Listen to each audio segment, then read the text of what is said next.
Yes, I talk too much. That's because I'm passionate about what I do and I'm passionate about teaching.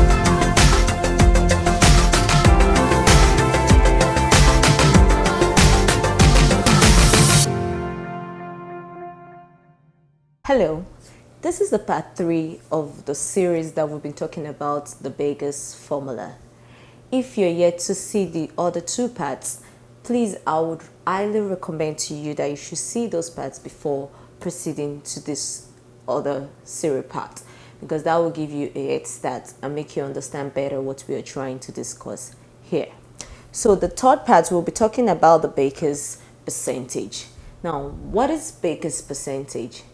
Why is it different from the traditional percentage that we're used to in maths? And how do we express this while we are baking? And like, what are the major ingredients that you find in a normal bread formulas that you see out there on internet?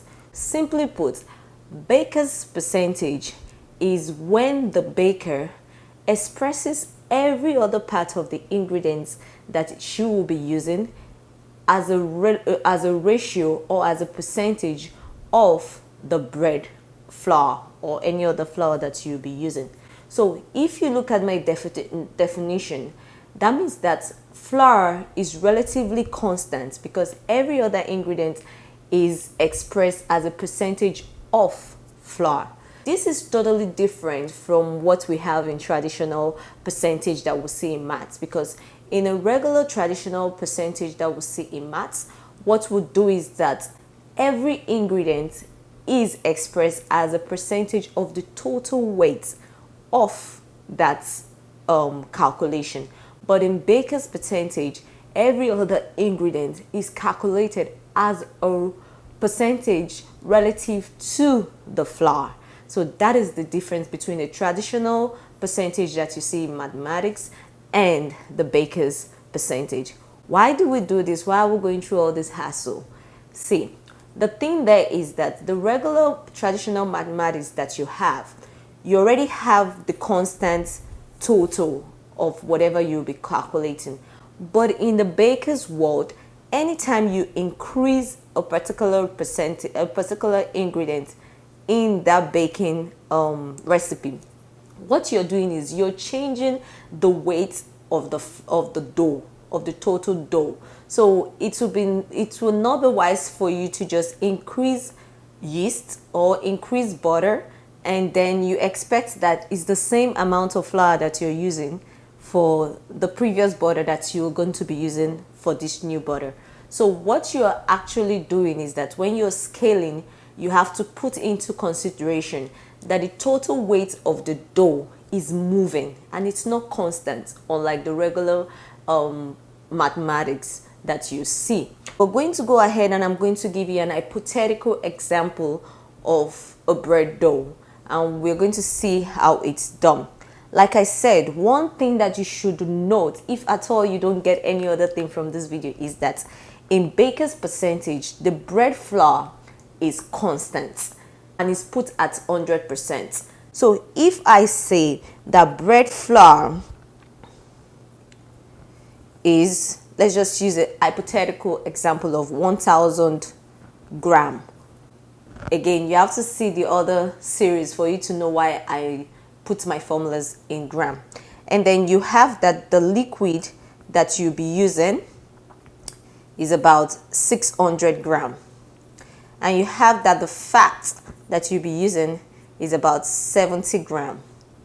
And you have also that probably the salt is about 20 gram. For you to be able to see what's this baker percentage or the formula the baker is using, you will convert this into a percentage. So like I said, bread flour or any other flour is put at a constant 100%. So for us to know the percentage that this baker used at first, which is 600 grams, you're going to simply do this.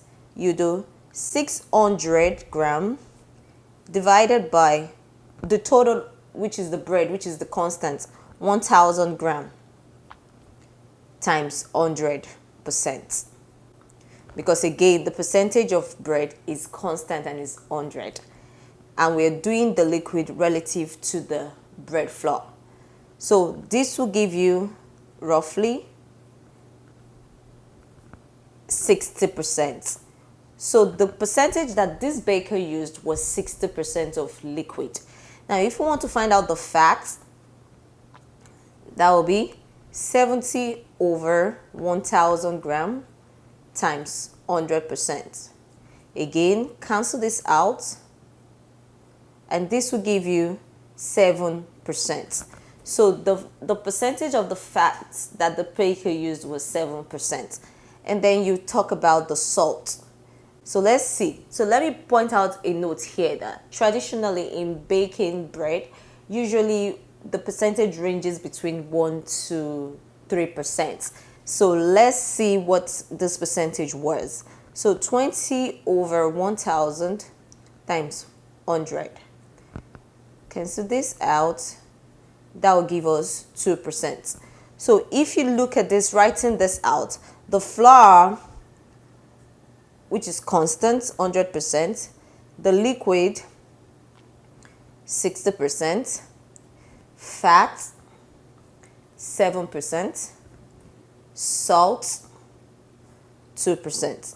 Now you observe that I did not add yeast into this equation because the amount of yeast that you use in a bread is actually dependent on how quick you want the bread to rise or how slow you want the bread to rise, and other factors that might deter the yeast from rising properly. So if you believe that you have the long time and you want to rise your dough for a longer time, even a pinch of yeast into the flour will rise the dough. It's just that, like I said, the quantity that you're going to be using is dependent on how fast you want it or how quickly you want the bread to arise. So for a quick bread, you probably will be using a more amount of yeast than for slow rise bread. You'll be using a lesser amount of yeast. So it's somewhat, let's say, negligible at this point for us not to add. But if you really want to do that, you can still add that and find out the percentage as well and do it. But if you're making a basic bread, these formulas, the flour, the liquid, the fat, and the salt, are usually what you see the bakers put down there for you. So that is it. So I know someone will be like, what can you consider as a liquid? Your milk, your water is liquid. That's what I'll put under this liquid section. And then the fat, I'll put the butter and the vegetable oil. That's what I'll put under this fat.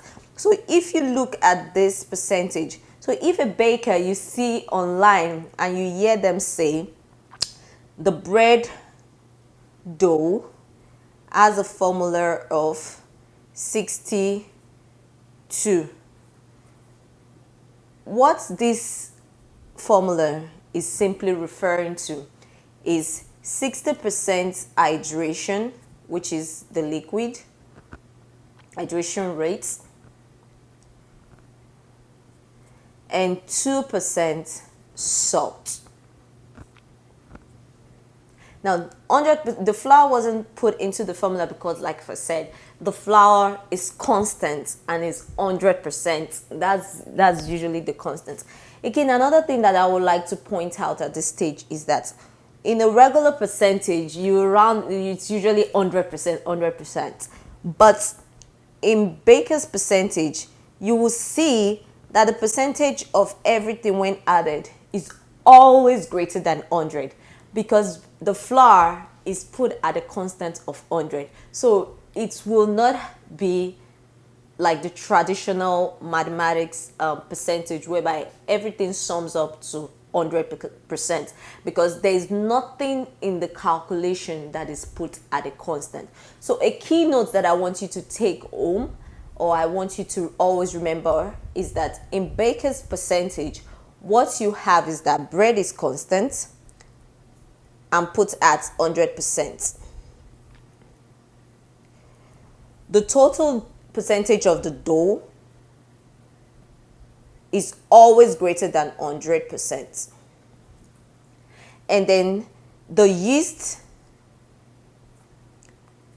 is negligible because the amount that you use is dependent on how quick or how slow you want that bread to rise. And the basic formula on the basic ingredients that you will see in the bread is the flour, liquid, and fat and salt. So there are some bread that will not have fat at all, while there are some bread that will have a lot of fat. So all that is what you're going to be using in your baking work. I hope this sums up what baker's percentage is. If you have any other question that you want me to address, please leave it in the comment section and I will rightly answer those questions for you. I hope these 5 things, if at all you do not listen or take home anything, this sticks to you. I would suggest that you put all these 3 series together and create a playlist for yourself for you to listen all over again if you wish to listen. Yes, I talk too much. That's because I'm passionate about what I do and I'm passionate about teaching and mentoring, because I don't want you to just follow my recipe and just do exactly what I do. I want to tell you the reason why I do this and the reason why you should do this as well, and how you can be creative in your kitchen. Without us going too much into talking, I would like to rest my case. Until next time when I see you again. Bye.